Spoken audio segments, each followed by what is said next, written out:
avec lui à l'opposition, je ne peux pas l'accepter. C'est ce qui fait mal aujourd'hui dans les églises. Les concepts relèvent ne revient pas de la pensée des Barouti. C'est un concept sûrement biblique. William Branham, avant sa mort, a déclaré, je cite, dans une prédication, l'esprit de la vérité, entrer en esprit, esprit de la vérité, il a déclaré, surtout l'esprit de la vérité, paragraphe 20.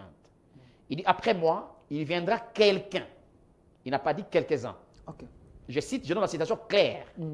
Vérifiez à la maison. Vérifiez à la maison. Esprit de vérité, paragraphe 20, électronique. Il dit, après moi, il viendra quelqu'un qui continuera avec ses messages. Aussi vrai que c'est l'inscripturaire, accrochez-vous après sa mort. Avant sa mort, dans les âges d'église, page 243, Branham a dit, 234 plutôt, Branham a dit, quand Dieu a un messager, il y a toujours des merveilleux auxiliaires qui vont continuer avec ces messages comme au temps de Paul, Timothée et les autres. Il continue aussi. Dans ses rangées des côtés de Jésus, paragraphes 22, 28 et 61, il dit qu'il y a quelqu'un qui va assumer la relève. La relève n'est pas l'égalité. Quand tu fais l'émission ici, il y a quelqu'un qui viendra te relever. Ça n'a pas veut dire que la personne qui te relève est la même que la personne que toi. Mais vous travaillez dans cette chaîne, Canal Studio Satellite. Vous travaillez satellitaire plutôt. Vous travaillez dans la même chaîne. Mais il passe seulement la relève de mon frère. Vous voyez ça? C'est ce que, il n'est pas égal au prophète Branham. Parce que Baruch n'a pas un message. Okay. C'est ce que la confusion que les gens font. Baruch n'est pas le 8e messager. Baruch n'a pas un message. Baruch n'est que c'est un répétiteur du message pour rester dans l'ordre. Mais non, ses confrères et ses frères n'est pas senti. Heureusement que lorsqu'on a fait sortir ce terme relève, beaucoup de gens comprennent qu'il y a maintenant la relève est une réalité. Et moi, pour votre gouverneur, excusez-moi, en 2012, avant que lui-même Baruch parle de la relève, il y a des chaînes de télévision qui m'ont appelé. Moi, j'ai parlé de la relève du pasteur Baruch avant que lui-même ne parle de la relève. Okay. Vous pouvez aller témoigner, il est là, peut-être il m'écoute. Alors parce qu'il y a un exemple aussi dans la Bible, Paul dit, je viens achever la souffrance du Christ, le message est autre. William Branham n'est plus. Baruch peut entrer également dans la révélation. Non. Puiser. Ah, alors, oui, pardon. Peut entrer dans la révélation, puiser, parce qu'il fait la continuité. Exactement. Parce que Paul l'a dit, exactement. Paul l'a fait. Exactement. Est-ce c'est possible? De fait, non. Entrer comme parce que Paul était un prophète. Dans les âges d'église chrétienne, dans les âges d'église chrétienne, bien sûr, église chrétienne, il y a 7 messagers. Parmi les 7 messagers, il n'y a que 2 prophètes. Il n'y a que Paul et Branham. Tous les autres 5 sont des messagers. Paul et Branham qui sont des prophètes. Okay. Les autres sont des messagers. Okay. Ah, ça, c'est une révélation. Merci. Alors, maintenant, Paul étant un prophète, il pouvait entrer en révélation en profondeur. Or, Baruch n'apporte aucune révélation. Baruch n'est pas que ce que Branham a prêché et il explique aux gens. C'est ça la différence. Baruch n'apportera aucune révélation. Le jour qu'il dira, écoutez, j'ai une révélation ou j'ai quelque chose pour côté de Branham, je serai le premier à les quitter. Comment ça? Et bien sûr, parce mais Dieu est souverain. Il est souverain. Dans la souveraineté de Dieu, Dieu peut agir. Le message de Branham, Dieu ne parlera plus dans un autre âge. Dieu, ça se concerne la révélation scripturaire. Il y a 3 sortes de révélations. La révélation spirituelle, la révélation scripturaire et la révélation divine. En ce qui concerne la révélation scripturaire du message, Branham a tout révélé. Alors, si... Et Dieu ne peut pas compléter avec Baruch. Avec la parole de Dieu, impossible. Impossible. Je vous dis la vérité. C'est comme si vous limitez Dieu. Non, on ne limite pas Dieu, mais Dieu, dans la souveraineté de Dieu, Dieu révèle sa parole aux prophètes. Et à cet temps de la fait conformément à Apocalypse chapitre 10, verset 7, il est clair que je vais révéler le mystère au dernier messager, le 7e messager, qui avait le pouvoir d'avoir la révélation de la parole de Dieu. Et la dernière de toutes les révélations. Mais comment quelqu'un viendra encore pour dire que je vais révéler? Le jour que quelqu'un osera, on dira que vous êtes faux. Voilà. Alors, pasteur Bing. C'est ça la vérité. Après Moïse, il y a eu Josué. Oui. Josué n'a rien révélé. Il y avait un testament. Un testament. On dit à Josué, médite ces livres. Ces livres, Dieu merci. Comme Baruch est en train de faire des méditer, lire ce que William Branham avait écrit. Mais vous pensez que Josué avait fait... bon, après Moïse, Josué n'avait pas fait quelque chose de différent que Moïse. Faire et révéler des choses. Dieu a donné la première loi et le Deutéronome qui signifie la seconde loi. c'est à Moïse, dans la montagne, que Dieu a donné à Moïse. Et d'ailleurs, quand Moïse était parti, il est parti avec Josué. Et quand Josué est entré dans l'arche, dans la nuée pendant 7 jours, Josué était là en train d'observer. Vous voyez comment les types ne faillissent pas. Josué, qui était le successeur de Moïse, était en train d'observer comment Dieu faisait tomber les révélations à Moïse. Okay. Et quand Josué descendait avec Moïse, Josué a dit, ah, maître, là dans les cas, il y a des guerres. Vous voyez, un Éphésiens 4 ne peut pas comprendre les choses, ne peut pas avoir la même révélation que son maître. Ok. Donc, Baroud, c'est un Éphésien. C'est bien sûr l'Éphésiens 4. Ok. Un Éphésiens 4. Et Moïse a dit à Josué, non, petit, aux Éphésiens 4, guerre, ils adorent seulement les balles. C'est la même chose. Okay. Donc, quand c'est lui qui prend la relève, ne vient pas révéler. Il vient simplement répéter le message du messager. Okay. Merci, Pasteur Bin. Donc, je pense qu'on a compris réellement ce que vous avez dit. Parce que c'était des questions. C'est ça que les gens ne comprennent pas dans les messages. Voilà. Que Dieu te bénisse pour m'avoir posé cette question. Merci. Alors, évoluons, monsieur Philémon. Donnez-moi la photo du pape. Papa, quelle belle émission. Papa, donnez-moi la photo. Parce que le sujet est là, les signes du temps de la fin. Amen. L'homme qui est là, derrière vous, c'est un Saint-Père. S'il vous plaît, c'est un Saint-Père. Pensez-vous que dans l'Église catholique, il y a assez de signes du temps de la fin qui confirment le message de William Branham? Oui, Delphin, mon précieux frère, appeler un homme sans père, c'est une abomination. C'est-à-dire, l'idolâtrie la plus grande, c'est appeler un homme sans père. Il n'y a qu'un seul qui est ce père, c'est le Père lui-même. Jean, chapitre 7, verset 11, dit ceci, Jésus disait à Dieu, Saint-Père. Mais comment un homme né des femmes et de l'homme, cet homme-là qui était né en Allemagne, qui est mort, comment vous pouvez l'appeler Saint-Père? Benoît XVI. Benoît XVI, c'est un pécheur. Vous dites? C'est un pécheur. Un homme comme ça? D'ailleurs, il parle préparer son enfer. Il est d'ailleurs, à ce moment, Benoît XVI, que nous oui, il est à la 5e dimension dans la souffrance. Bien sûr qu'il n'est pas encore dans l'affaire parce que l'affaire n'a pas encore eu lieu, mais il est en train de souffrir déjà. Peu importe sa position. Quelqu'un qui a passé toute sa vie à servir Dieu. Même s'il était dans une cachette pour être en relation avec Dieu, aussi vrai qu'il a assisté dans la doctrine catholique, une doctrine de déviation, une doctrine séductrice, qui adore Marie, qui appelle un homme Saint-Père. Pour Dieu, c'est une abomination. D'ailleurs, la Bible dit, ce sont des hommes-là qui ont la force de la piété, mais qui renient la puissance de Dieu. S'il y a les gens qui répondront devant Dieu, dont la Bible dit qu'ils seront en enfer, parmi les 5 groupes de gens qui seront en enfer, le premier groupe qui sera en enfer, c'est les papes. Tous les papes. Tous les 300 quelques papes, tous les papes, j'ai dit, sans exception, ils sont en enfer. Alors, j'aimerais que nous puissions faire quelque chose ici. Oui. Je prends d'abord les cas de l'Église catholique. Oui. Pouvez-vous me démontrer bibliquement, selon vos recherches, les signes du temps de la fin qu'on peut retrouver aujourd'hui dans le message de l'Église catholique? Exactement. Parce que le sujet est là, les signes du temps de la fin. Il faut éclairer l'opinion et les publics qui est en train de nous suivre. On va aller mollo. Exactement. La Bible dit dans des Thessaloniciens qu'il y aura un homme qui viendra, qui va s'asseoir dans les temples de Dieu, s'appela lui-même Dieu. Okay. Exactement, c'est 2 Thessaloniciens, chapitre 2, je crois verset 4. Vérifiez à la maison. Très bien. Alors, cet homme, quand il viendra, il va s'asseoir dans les temples. Deuxième exemple, signe qui montre l'Église catholique, la Bible dit, pour montrer la fausse Église, cette Église sera construite sur cette montagne. Okay. La seule ville au monde qui est construite sur cette montagne, c'est Vatican. Prochainement, je vous citerai même les montagnes en question. Okay. Troisième signe. Pour montrer que l'Église est fausse, selon Apocalypse chapitre 18, 19, cette Église aura des représentations diplomatiques à travers le monde. C'est Vatican. Okay. Quatrième signe. Cette Église aura une hiérarchie de papauté jusqu'à la fin et il va imposer sa doctrine.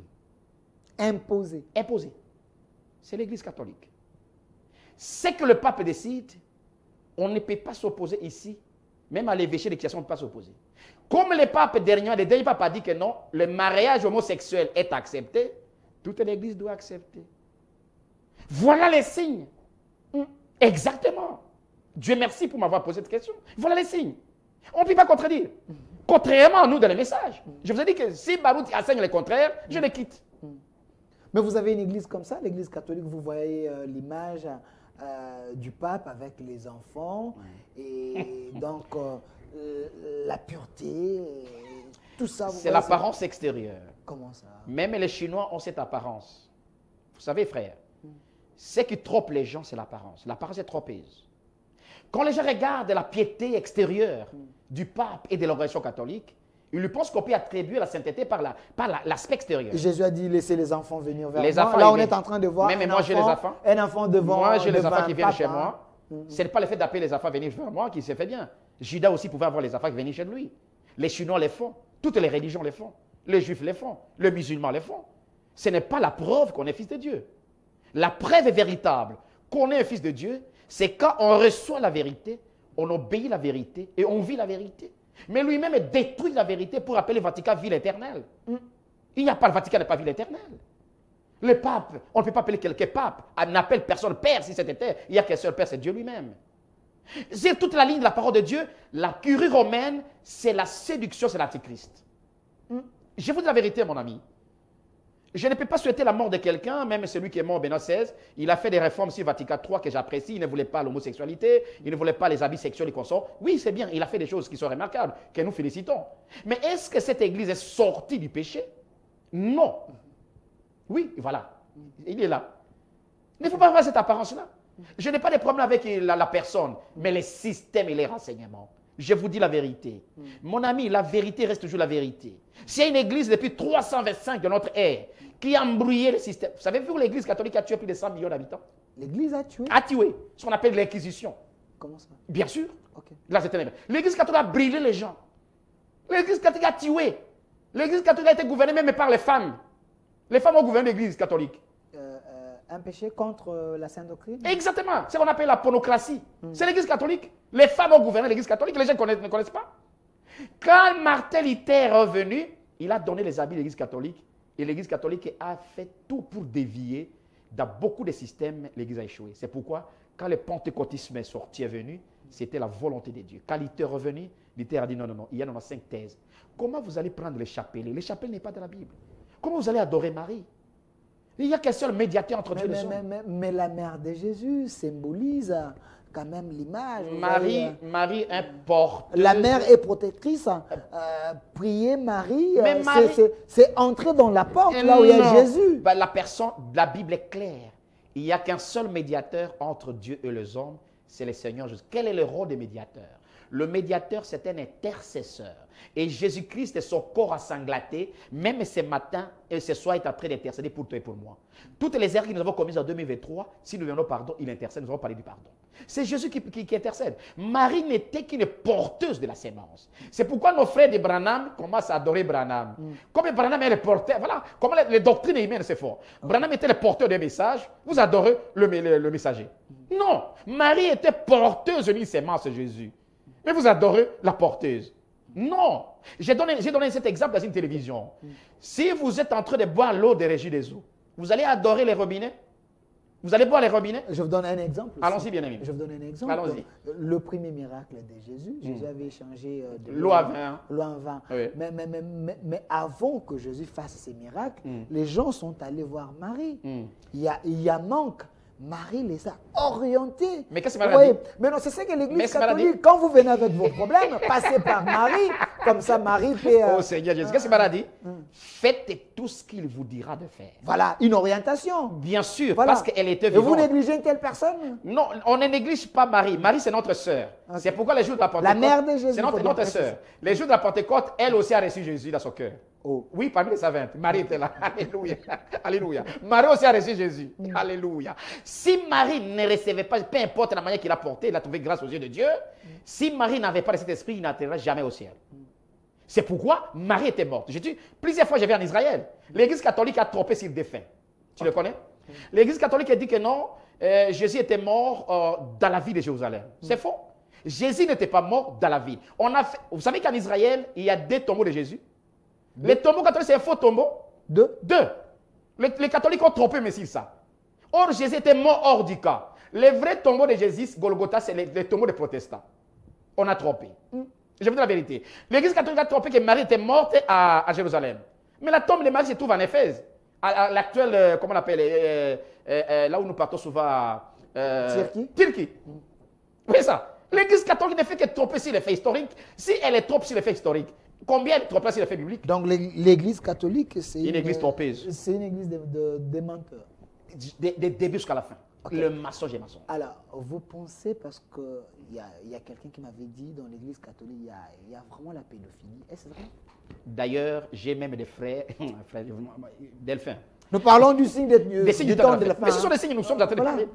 Les grands pédophiles, d'ailleurs, le pape qui vient de mourir, s'il a démissionné en 2013, c'est à cause de ça. Benoît XVI. L'autre est là. L'autre pape, M. Philémon. Oui, c'est à cause de ça. La pédophilie, les abus sexuels, 280 000 abus sexuels. Tous les prêtres, même les chez moi, ont des femmes et des enfants. Ça, c'est l'hypocrisie. Mariez-vous. Les pédophiles sont les prêtres catholiques. Laissez les célibataires. Qui vous a dit que les prêtres ne peuvent pas se marier? Vous jetez l'opprobre sur le prêtre, hein, les gens qui symbolisent la sainteté. Hein. D'ailleurs, ce qui symbolise même le... Excusez-moi, je n'ai pas de problème avec les hommes. J'ai le problème avec le système et le méfait de l'Église catholique. Tout comme il y a des méfaits dans l'église pentecôtiste, témoin de Jéhovah, néo-apostolique, et même l'église du message du temps de la fin, croyante et consort. J'ai discuté avec vous, c'est vous qui avez animé l'émission, qui est aujourd'hui l'émission des vents en poupe avec Kassambakana. Nous avons des trucs. L'église primitive, nous avons des trucs. Donc quand il y a le mal, écoutez, Delphin, on ne peut pas couvrir le péché. Les péchés, il faut les dénoncer. Même à moi-même, votre frère Bindja dit. Alors s'il y a des péchés, il faut les dire. S'il y a déjà le plus sexuel et sexy, c'est le prêtre de l'église catholique. Ils connaissent ça. Je vous dis la vérité. Je vous dis la vérité. Donc, vous conseillez aux gens qui sont en train de nous regarder de ne pas même aller dans cette église parce que c'est une porte de l'enfer.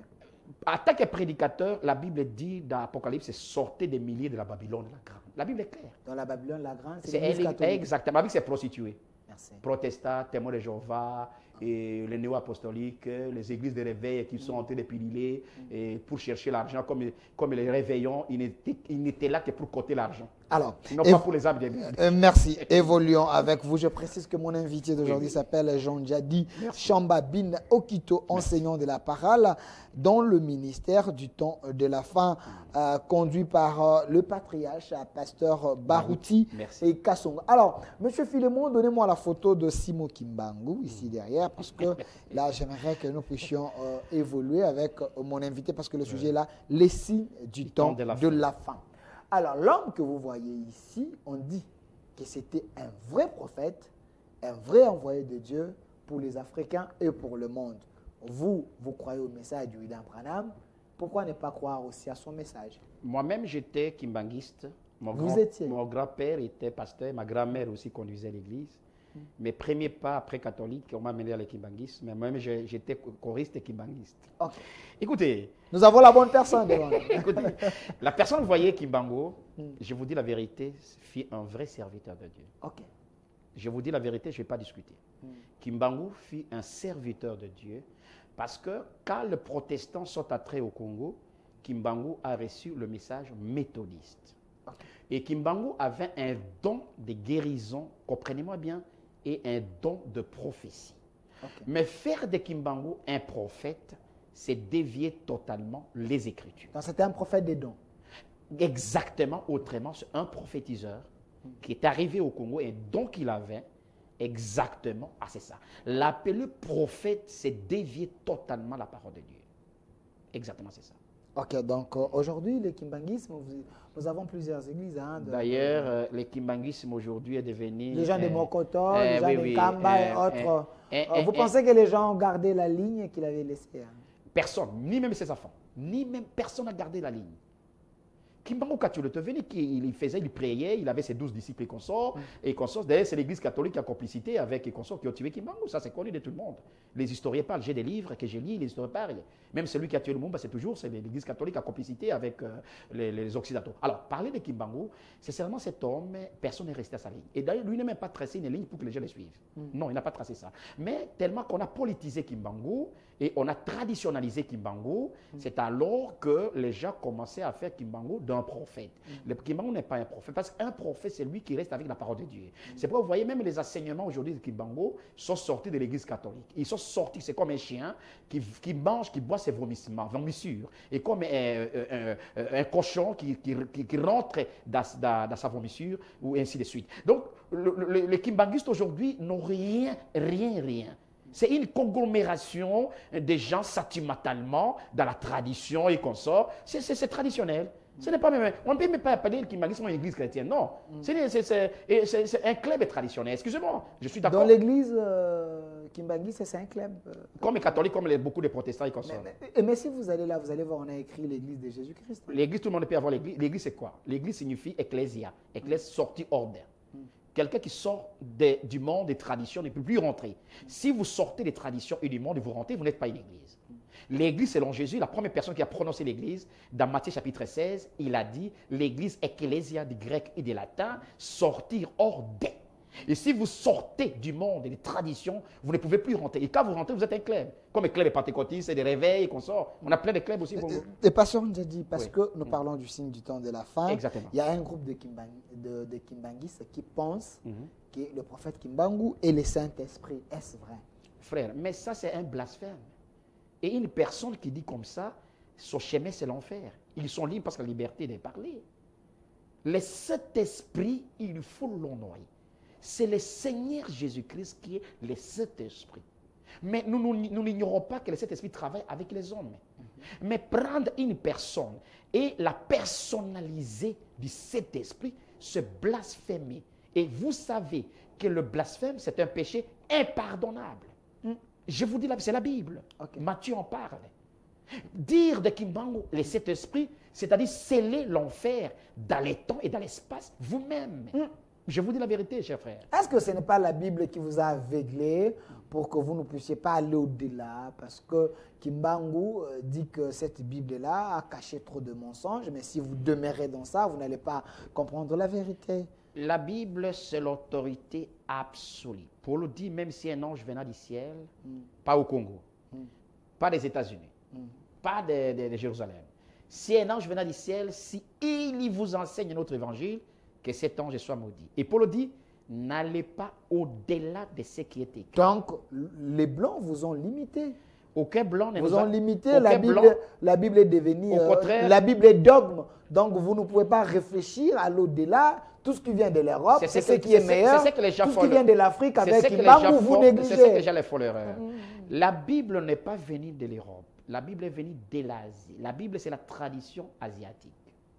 Les Européens qui avaient fait, quand Paul est allé évangéliser à Rome, la Rome elle-même a tué beaucoup de chrétiens. C'est ce que les gens font l'erreur.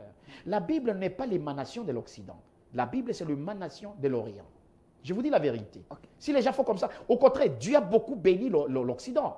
5 messages ont été envoyés en Europe. Aujourd'hui, l'Europe est devenue athée aujourd'hui. C'est parce qu'à cause de l'industrialisation. La Bible ne nous a pas aveuglés. Au contraire, la Bible a aveuglé les dogmaticiens. Voilà une bonne réponse. La Bible a dormi les dogmaticiens et les incrédules. Alors, si vous refusez que Kimbangu, ce n'est pas le Saint-Esprit, selon ceux qui pensent ainsi, comment expliquer Kimbangu peut se révéler aux gens aujourd'hui? J'ai des témoignages, les gens qui ont dit il a vu Kimbangu lui a donné l'orientation, il a reçu dans ça et autres. Il n'y a que le Saint-Esprit qui peut faire ça. Un jour, si vous me permettrez, avant que je voyage, je viendrai, on va faire l'émission sur l'enfer et les 7 dimensions. Je vais vous démontrer, Bible à l'appui, que les esprits qui sont à la 5e dimension, l'enfer influence les gens du monde et les anges influencent aussi les gens du monde. Hébreux chapitre 1er. Les anges sont les esprits au service de Dieu pour ceux qui sont prédestinés. Les démons sont les esprits qui agissent à travers le monde pour séduire ceux qui sont séduisables. Quand un démon peut prendre la forme qu'il veut, il peut se révéler à la personne et vous pensez que c'est vrai. Donc les gens qui voient Kimbangu, ils voient un démon, mais sous forme... La personne de Kimbangu n'est pas un démon. Mais le démon peut prendre la forme de Kimbangu. Comme exemple, toi, ton grand-père était mort. Vous savez? Et le grand-père, tu peux le voir en songe. Tu vois ton grand-père. Le diable peut prendre, le démon peut prendre la forme de ton grand-père, même ton arrière-père. Et c'est fait là-bas. C'est Bible, je vais le démontrer. Et les anges peuvent prendre la forme de quelqu'un que vous aimez bien et apparaître. Mais si vous n'avez pas les discernements spirituels, vous allez prendre cela comme une évidence. Or, l'évidence de la révélation et de la spiritualité n'est pas ni sur le songe. La vie chrétienne n'est pas liée sur le songe. Ok. Merci, pasteur Ndiadi. Vous êtes très nombreux à réagir. Hein. C'est vrai, la thématique d'aujourd'hui, c'est les signes du temps de la fin. Comprenez, l'homme est en train de décrypter, expliquer une manière de vous éclairer. Alors, donnez-moi la photo du prophète Kakou Philippe. Donc, s'il vous plaît, la photo du prophète Kakou Philippe, parce que c'est important. Je suis en train de prendre certains prophètes. Voilà, il est là. C'est un Ivoirien. L'homme qui dit, il est le prophète de notre temps. Êtes-vous convaincu? De le faire. Appeler cet homme prophète, c'est encore blasphémer. C'est vrai? Kakou Philippe, c'est le plus grand usurpateur que les Africains n'ont jamais reçu. Hein? Je vous dis la vérité. Il y sera mieux, excusez-moi. Peut-être les gens me comprendront mal. J'ai fait une forte déclaration que vous allez peut-être relayer. Il y serait mieux d'écouter Denis Les que d'écouter celui-ci. Hein? Je répète. Mais lui, il a écrit, il a un livre, il a une Bible, hein, si je peux le dire ainsi. Il a un message authentique de notre temps. J'ai fait des émissions. Kakou était dans l'émission de Branham pendant 9 ans. Kakou signifie littéralement un usurpateur, un orgueil. Voilà les livres. Kakou a écrit le livre d'une origine mystique de ce qu'on appelle la Kabbale juive. Les livres que nous voyons ici. Exactement. Il a mis William Branham, vous voyez bien, William Branham, la plus grande sélection que le monde n'a jamais reçue. Comme vous avez parlé de Kimbango, non? Il y a des gens qui prennent Kimbango, qui s'attachent de Kimbango, mais qui ne sont pas des vrais Kimbango. Oui, le fait de prendre le message de Branham et de l'afficher, même moi, même un hypocrite peut le faire, même un sorcier peut le faire. Kakou, c'est le plus grand sorcier que l'Africain n'a jamais reçu. C'est un usurpateur, c'est un aventurier. Kakou dit que avant, Ève n'était pas la première femme d'Adam. Kakou est allé très loin encore, pour dire, ah frère, si les gens peuvent suivre cet homme-là, pour dire qu'il n'est pas le disciple de Jésus. Si quelqu'un n'est pas le disciple de Jésus, j'ai des preuves, je peux vous les démontrer. S'il n'est pas le disciple de Jésus, il est disciple de qui? Mais pourquoi les gens l'écoutent? C'est un grand. Il est le messager. Le messager, il s'est dit qu'il est l'incarnation de Jésus. Non, il dit de notre temps, le prophète. Oui, il dit que qui définit les péchés de notre temps, qui est en contact. Un prophète vivant de notre temps. D'ailleurs, Kakou que vous êtes en train de voir, c'est un divorcé. Il a 4 femmes divorcées. Selon le message de William Branham, un divorcé ne peut pas se tenir à la chair pour prêcher. Question réponse sur hébreu. Un divorcé ne peut même pas avoir l'audace de faire, selon la religion chrétienne. Kakou que vous voyez, c'est un usurpateur. Dans son enfance, à l'âge de 9 ans, on l'a attrapé avec la sorcellerie. Lui-même le décrit et il a dit qu'il avait fait sortir, son âme sortait de lui. Qui peut faire ça? Ce n'est que la sorcellerie. La personne de Kakou, c'est la personne la plus dangereuse. Vous savez, il a fait le succès à l'Afrique de l'Ouest. Connaissant que le Congo, les gens connaissaient bien les Écritures, il a osé ici. J'ai discuté avec son apôtre ici. Apôtre Reagan. Et il a fui les plateaux. Vous connaissez bien l'histoire. Ceux qui veulent suivre l'Éternel peuvent le suivre. Il a fui les plateaux. Ce sont des aventuriers, mon frère. Comment les gens sont peut-être avec jusqu'à ce niveau-là? Donc nous avons un aventurier. Les plus grands aventuriers que les siècles africains n'en ont jamais reçu. J'ai dit une déclaration. Il y a les Indiens, il y a les Européens qui croient à son message. Moi, Bininja dit. Il n'est jamais sorti de là où il est à Côte d'Ivoire, mais c'est le monde qui vient vers lui à cause de son message. Il a brûlé la Bible. Il a brûlé la Bible. Vous savez, un usurpateur... Il dit la Bible, c'est un livre de cadavres. Et voilà. Une telle personne, c'est un usurpateur. Moi, que vous voyez Bininja dit, si je suis un aventurier, avec la connaissance biblique que j'ai, si je m'autoproclame prophète aujourd'hui, et comme je fais presque... Je voyage beaucoup, je vous dis, même les Blancs viendront. Et se tiendra que je suis prophète. Et pourtant, c'est une aventure. Merci. Alors, le message est allé.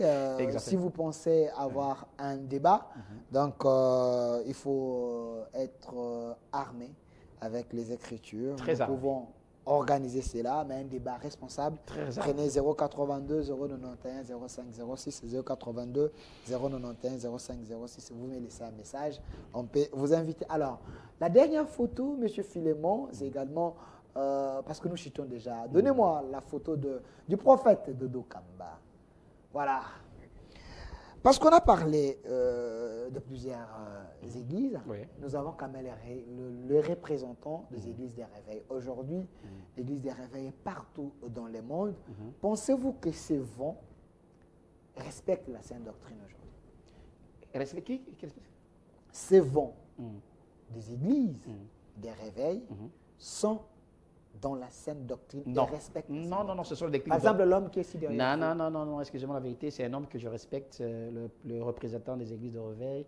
La personne de Dodo, je n'ai pas de On problème. est dans les signes. Hein? Dans les signes, exactement. Voilà. D'ailleurs, c'est un vrai signe. Ceux qui ne sont pas dans les messages. C'est un vrai signe aussi. Donc, d'abord, c'est une diffamation de s'appeler aujourd'hui prophète, alors qu'il est dans l'église dite réveil. C'est une séduction. La personne de Dodo, je la respecte.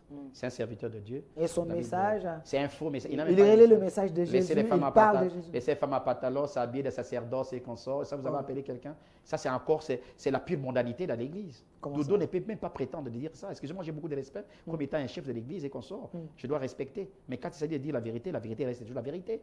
Il n'a ni la vérité. Qu'est-ce qui est faux dans son message, dans ce qu'il dit? Son enseignement et ses prédications ne sont ni conformes à la vérité. Il faut les prouver avec la Bible. Hein. Il ne faut pas faire les incantations, mais quand même, il faut les prouver. Hein. Je le prouve. Si vous voyez quelqu'un qui prêche une église, qui ne condamne pas le péché, les ports de vêtements. Je prends seulement un seul exemple. Quand les femmes sont en pantalon, qui sont en train de prophétiser, de danser dans son église, il ne condamne pas qu'il a besoin seulement de 10 000 offrandes. Pour connaître la vraie église, regardez l'enseignement et le comportement des femmes. Et si vous entrez dans ces églises, vous trouverez comment les femmes sont très mal habillées et il n'a pas le courage ni le temps de condamner cela. Et cet homme s'appelle le prophète. Non, je vous dis la vérité, ça c'est peut-être usurper et chercher la guerre avec les anges, pas même avec Dieu, franchement. Donc, il aurait le courage de dire qu'il est serviteur de Dieu, je le comprendrai. Mais s'appeler prophète, et peu importe le ministère prophétique qu'on sort, c'est dévier totalement des Écritures. Ça, c'est deux. Deuxièmement, quand vous voyez une conglomération de gens et quelqu'un fait une sorte de supercherie ecclésiastique pour dire qu'il est à la tête d'une organisation et consort, dont, excusez-moi, je ne suis pas politique, dont la politique fait la loi et consort, il est en train de diriger d'autres. Franchement, frère, je vous dis la vérité, ça c'est l'apologie satanique dans l'Église de Dieu vivant. Et pour votre information, le pentecôtisme est allé très droit vers le catholicisme. C'est ce que la Bible appelle la prostituée et ses filles prostituées. Donc toutes leurs églises, ce sont des prostituées aux yeux de Dieu. C'est dur de le dire, mais je dis la vérité. Ce sont des prostituées, parce qu'une prostituée, c'est une femme qui n'est pas fidèle au vœu de mariage. Merci. Moi, Benigel, j'ai une femme, si ma femme n'est pas fidèle, c'est une prostituée. Pour Jésus, ce sont des prostituées. Merci. Regardez la caméra pour le mot de la fin par rapport à la thématique d'aujourd'hui, les signes du temps de la fin. Les gens peuvent retenir quoi? Avant, je donne le numéro 082 091 05 06 082 091 05 06. Vous pouvez m'écrire si vous sollicitez les plateaux. On va vous recevoir. Regardez la caméra. En quelques minutes, les gens peuvent retenir quoi de votre parole? Jésus, dans Matthieu chapitre 24, verset 1er des 3, on lui a posé la question, Maître, quel est le signe du temps de la fin? Les signes au singulier. Jésus a démontré beaucoup de signes de son temps, qu'il était sur la chair, et les temps de la fin. Arrivé dans Matthieu chapitre 24, verset 24, il a posé, on lui a donné toute question, il a répondu. Il y aura des faux prophètes. L'avènement, merci beaucoup parce qu'il va même montrer des prophètes. La Bible dit, au temps de la fin, il y aura des faux prophètes, ils feront des miracles, des prodiges, pour séduire les enfants de Dieu. Même les élus risquent d'être séduits. La multiplicité ou la prolifération des faux prophètes est un signe véritable du temps de la fin. C'est pourquoi Jésus a dit aussi dans Matthieu 24 et 44, parce que c'est le chapitre le plus sacré, Jésus a dit, Jésus reviendra comme un voleur. Il ne sait pas le temps ni l'heure. Mais les enfants de Dieu, faites attention. Confrontez chaque événement avec la parole de Dieu. Deuxième signe du temps de la fin, c'est un prophète majeur que Dieu doit envoyer pour avertir le peuple. Et ce prophète, c'est William Marion Branham. Troisième signe, c'est le retour d'Israël à la terre promise. Quand vous verrez Israël retourner à la terre promise, être une nation, c'est un signe du temps de la fin. Quatrième signe du temps de la fin, c'est la croissance du péché dans les églises. Les gens ne savent plus distinguer le péché et la vérité. Les gens aiment l'église plus que Jésus. Les gens défendent les églises. C'est un véritable signe du temps de la fin. Et il y a des signes également. L'effet des réveils est éteint dans les églises. Il n'y a plus la puissance de Dieu. Les gens aiment l'argent plus que Dieu. Les gens adorent les hommes plus que Dieu. C'est un signe du temps de la fin. Les guerres et le bruit des guerres, le maçon dans les églises, l'amour de l'argent, l'amour de la popularité, l'amour des biens de ce monde, le matériel domine sur le spirituel. Ce sont des signes du temps de la fin. Église, faites attention. 2023 risque d'être une année d'alerte maximale. Nous avons vécu l'année 3 ans passée, le maladie et autre chose. Jésus revient bientôt. Merci. Ne soyez pas distraits. Merci. Jésus revient bientôt. Merci. Ne soyez pas distraits dans les mensonges. Sur ce plateau, j'étais avec pasteur Jean Diadi Chamba Bin Okito, enseignant de la parole dans le message du temps de la fin, ministère conduit par le patriarche Barouti et Kassongo. Cette émission est pour vous. C'était votre émission Rendez-vous du soir que vous suivez chaque jour ici sur CES Télévision, la chaîne de la Maman nationale, à partir de 18h du lundi au vendredi. Si vous voulez passer, appelez-nous 0482 091 05 06 0482 091 05 06. Suivez la rediffusion à minuit de cette émission, Les signes du temps de la fin. Vous avez compris avec mon invité. Restez fidèles à nos programmes, à la réalisation, M. Philémon, et à la régie finale. Au revoir. Merci beaucoup.